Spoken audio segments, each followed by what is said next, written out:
Hola a todos y todos, ¿cómo se encuentran? Espero que se encuentren bien. Bien, vamos a continuar con la segunda parte de la tomografía computada. Vamos a iniciar ahora con estos prototipos de estudio tomográfico. Ya sabemos que desde el primer prototipo de tomografía computada, pues hasta la creación de los primeros TC multidetectores, a finales de la década de los años de 1990, las diferentes empresas comerciales que se dedican a la fabricación de estos tomógrafos, pues buscan objetivos tecnológicos comunes que hicieran cada vez más rápido los exámenes, con una alta calidad diagnóstica y menor dosis de radiación a los pacientes. Desde entonces se han desarrollado diferentes generaciones de tomografía computada, cada uno con aportes significativos para la generación siguiente. Como en este caso vemos aquí el primer prototipo, habíamos visto que era un examen que nada más se realizaba para el cráneo. Y vemos hacia la parte derecha un somaton force, uno de los tiempos de adquisición más rápido para estos equipos.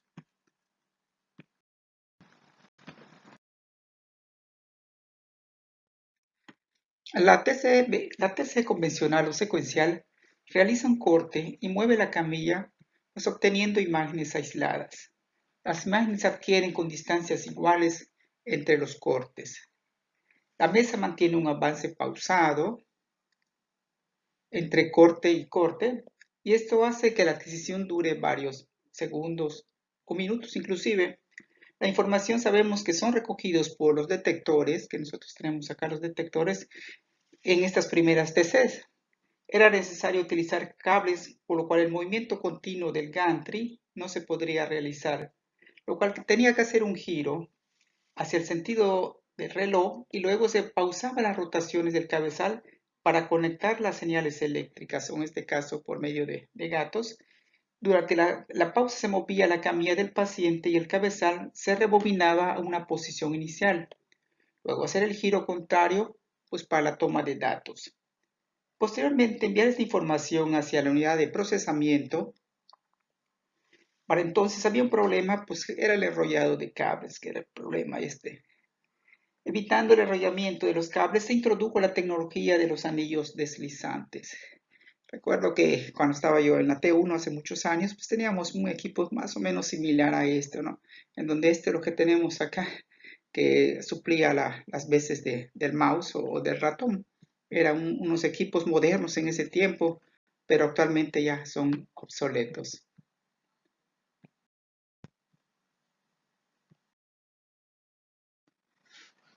Las TC convencionales, el modo de adquisición secuencial en la que se posiciona la mesa, se produce la rotación del tubo y luego la obtención de imagen, lo que habíamos dicho en la diapositiva anterior. El paciente va entrando, ¿sí? Y hay un movimiento del tubo, ¿sí? Entonces rota en sentido contrario para este ajuste, precisamente por el cableado que tenía. Y digamos, las distancias entre cada uno de los cortes pues eran iguales, ¿sí? O tenían una posición específica.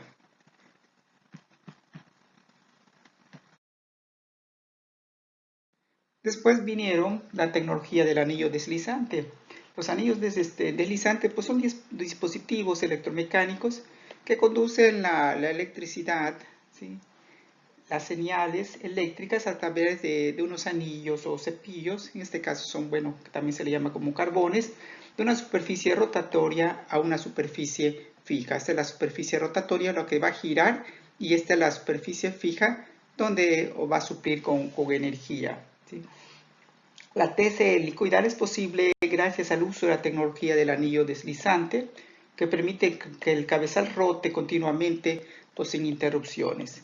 En un sistema de cabezal de anillo deslizante, la potencia y las señales eléctricas se transmiten a través de los anillos, ¿sí?, estacionarios que están en este cabezal, eliminando la necesidad de los cables eléctricos y haciendo posible pues, la rotación continua.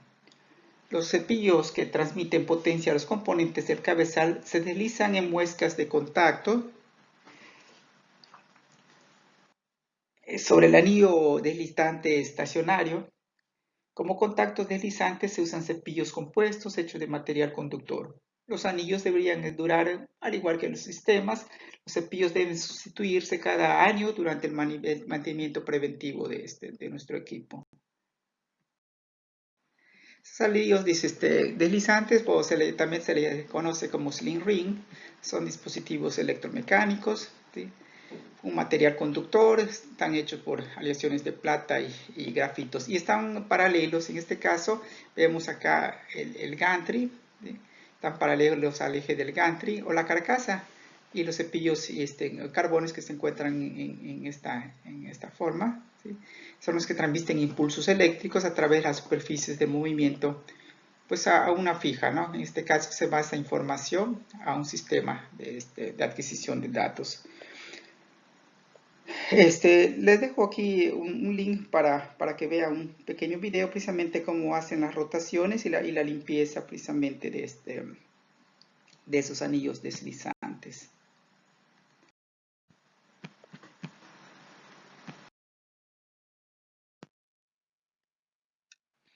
William Callender es un físico médico alemán y profesor. Callender ha producido varias tecnologías nuevas en el campo de las imágenes de radiología de diagnóstico. Ha realizado investigaciones principalmente en el área de diagnóstico por imagen de radiología, con un claro enfoque en aplicaciones especiales de tomografía computada. También participó en el desarrollo de las primeras opciones de productos del mundo para la tomografía computada, de energía dual en 1983 y para la reducción de artefactos metálicos en 1987. Además, desarrolló la tomografía computarizada espiral volumétrica. Los primeros estudios clínicos de la tomografía computada en espiral del mundo se presentaron en 1989. La combinación de la adquisición de datos continua con la transmisión de datos basada en anillos deslizantes y la traducción continua de datos condujo a una reducción considerable en los tiempos de examen, a una reducción esencial de los artefactos de movimiento, y la calidad de la imagen se mejoró significativamente al proporcionar una resolución espacial isotrópica como una característica decisiva. Aquí, por ejemplo, estamos viendo dos voxels, que estamos hablando de volumen, en lo cual cada uno, digamos, de los segmentos, en este caso de una anisotropía, pues no son iguales. Vemos que en el segmento X es igual al segmento Y, pero es diferente a un segmento Z. Y en un voxel isotrópico vemos que cada uno de los segmentos son iguales. Por lo tanto, podemos considerar aquí un cubo. ¿Qué es lo que se quiere? Entonces, queremos que sea una isotropía, en este caso, de los voxels. Bien, aquí vemos los sistemas de adquisición. Estamos viendo lo que es la convencional y las helicoidales. Habíamos visto que la convencional o secuencial, las imágenes se adquieren con distancias iguales entre corte y corte. La mesa mantiene un avance pausado entre corte y corte. Y esto hace que la adquisición pues dure varios tiempos o varios minutos. Y en las imágenes de adquisiciones helicoidales, en 1989 la tomografía computarizada helicoidal se introdujo con muchas expectativas. El término helicoidal es acuñado ya que el movimiento aparente del tubo de rayos X durante la adquisición de imágenes. ¿Por qué? Porque hay un proceso de que la mesa va entrando hacia el gantry, y el movimiento del tubo pues aparentan una forma helicoidal. La tesis helicoidal ha emergido como una herramienta de diagnóstico nueva y mejorada. Proporciona mejores imágenes de la parte anatómica que presentan dificultades debido a movimientos respiratorios. Es particularmente buena para los estudios de tórax, abdomen, pelvis. Tiene la capacidad de registrar imágenes transversales convencionales en regiones del cuerpo donde el movimiento no es un problema, como lo que es el cráneo, la columna o las extremidades. El avance de la mesa es continuo, no existe pausa entre la adquisición de imágenes. Esta técnica minimiza el tiempo de adquisición. Es un modo de formación de imagen continua. La adquisición de datos y desplazamiento de la mesa se realizan en forma simultánea durante toda la duración de la exploración. Cada adquisición proporciona un juego completo de datos de volumen, ¿sí?, a partir del cual pueden reconstruirse imágenes en cortes superpuestos de cualquier posición del corte, a diferencia de lo que ocurre de un modo secuencial. La exploración helicoidal no requiere radiación adicional para obtener imágenes superpuestas.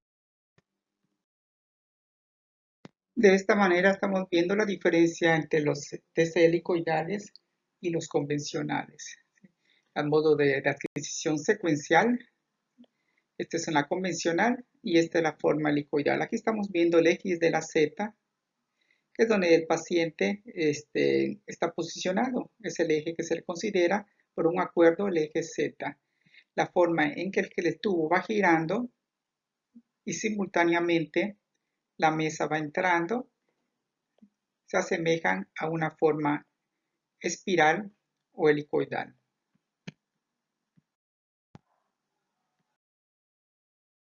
Ahora bien, multicorte, multislice o multidetectores. En la tomografía computada, en una adquisición helicoidal, la tomografía computada puede ser un monocorte o un solo corte. Posee un solo canal de detección, ¿sí? Es decir, pueden solo obtener una imagen por rotación del tubo.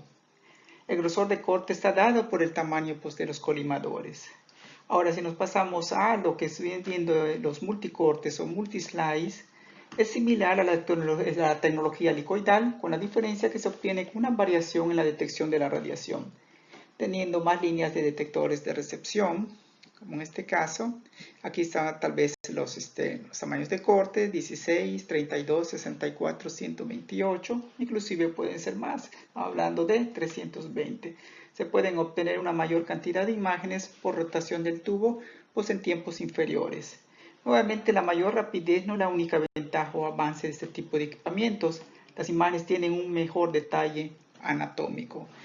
Vemos en este caso como el detector de un solo corte, aquí estamos viendo la penumbra, que están hacia los lados del detector, contribuyen a la imagen sin dosis de desperdicio. Estamos hablando de un solo corte. Al aumentar el de los detectores de multicorte o los detectores de corte, por ejemplo, en la segunda estamos hablando de una adquisición de 4 cortes, y la penumbra, o sea, lo que está antes y después de esos detectores, aporta una dosis de radiación no utilizada significativamente. Y después obtenemos una adquisición de 16 cortes y la penumbra no utilizada constituye una proporción mucho menor que la dosis total. Aquí está la diferencia entre hacer, ¿sí?, un monocorte y hacer un multicorte.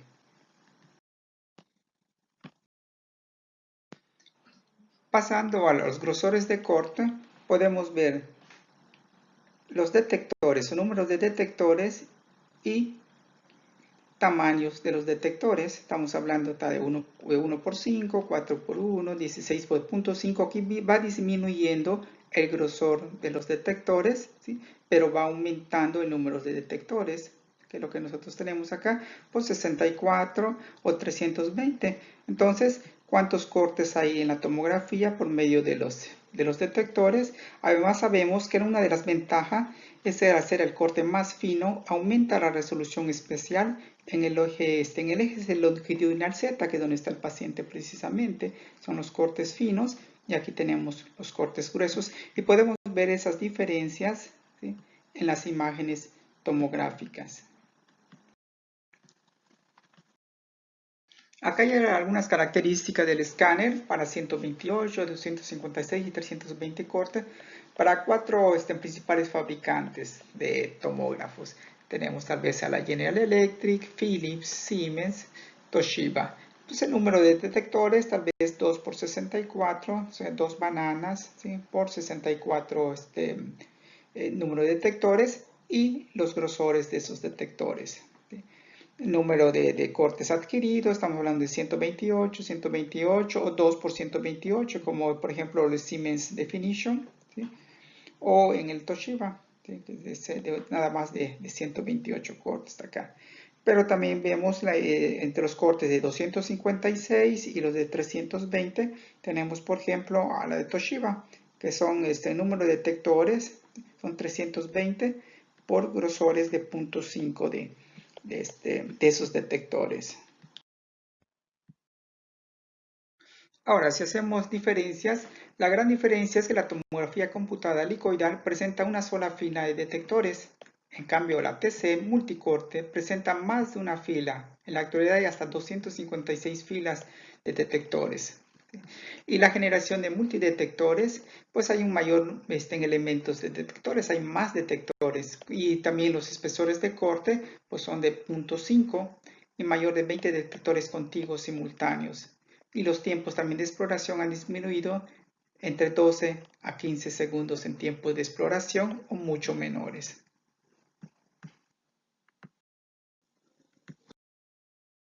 Como en este caso, por ejemplo, tenemos que el número de detectores en el Toshiba estamos hablando de 320. Además, las tecnologías de cada marca comercial, cada uno tiene sus tecnologías diferentes de los detectores.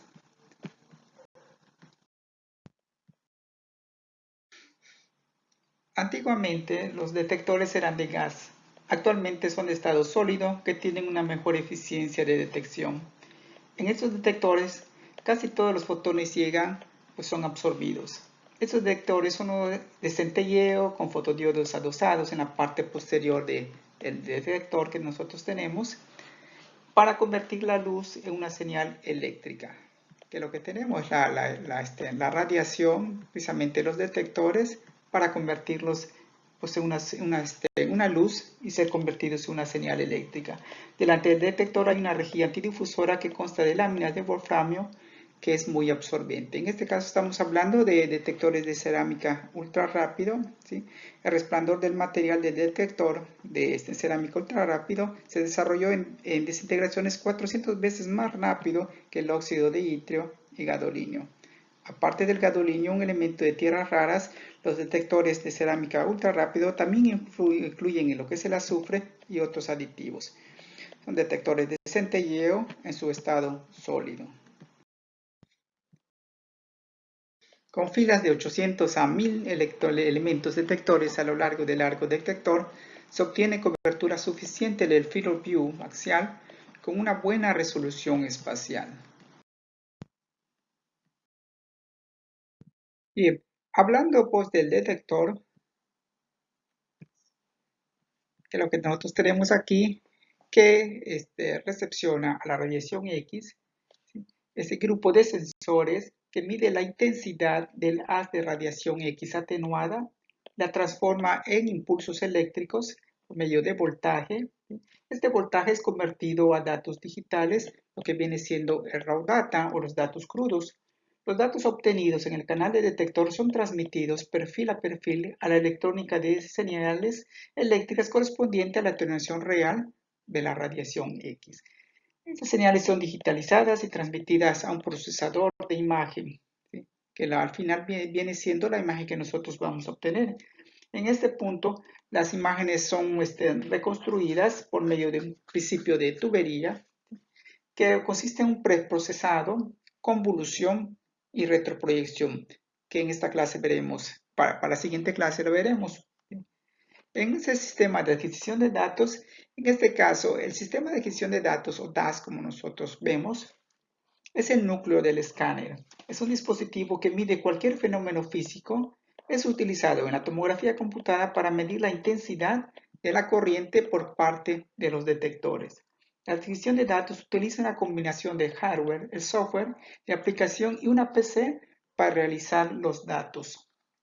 El sistema de adquisición de datos debe ser capaz de recoger grandes volúmenes de datos a velocidades muy rápidas.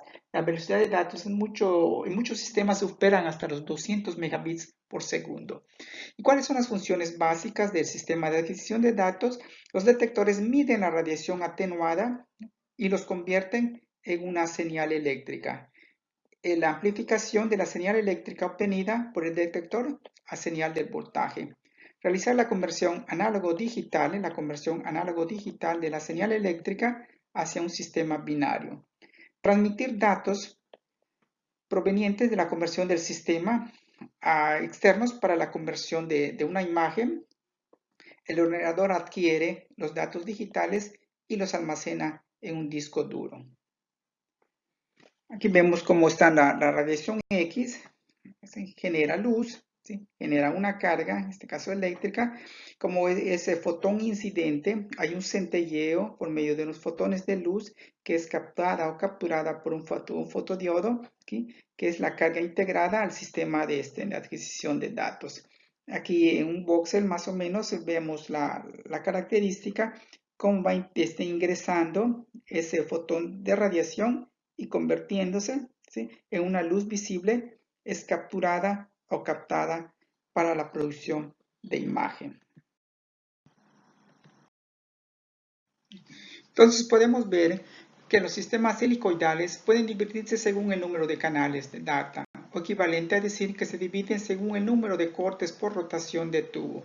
Hablamos desde 2 hasta 128, 256, 320. Se obtiene una mayor cantidad por rotación de 360 grados, además de la velocidad del tubo, pues es mucho mayor. Las ventajas de la tomografía computada multicorte, pues mejora resolución espacial y temporal, aprovechamiento del contraste endovenoso, aumenta la cobertura anatómica, disminuye los tiempos de adquisición y procesamiento de las imágenes. Ventajas: una mayor cobertura, menos tiempo, colimaciones muy finas, estamos hablando de menos de 1 milímetro, tal vez estamos hablando de 0.6, de 0.5 milímetros. Mayor resolución espacial, estudios rápidos que hacen en los pacientes politraumatizados, el tiempo no sea, digamos, el problema. Las reconstrucciones, además, en distintos planos, sabemos que son reconstrucciones multiplanares y las reconstrucciones en 3D, estamos hablando también de superficies, reconstrucciones vasculares, angio. La desventaja, pues que utiliza radiación ionizante, un bajo contraste entre los tejidos blandos, utiliza medios de contraste iodado y los artefactos metálicos y de movimiento.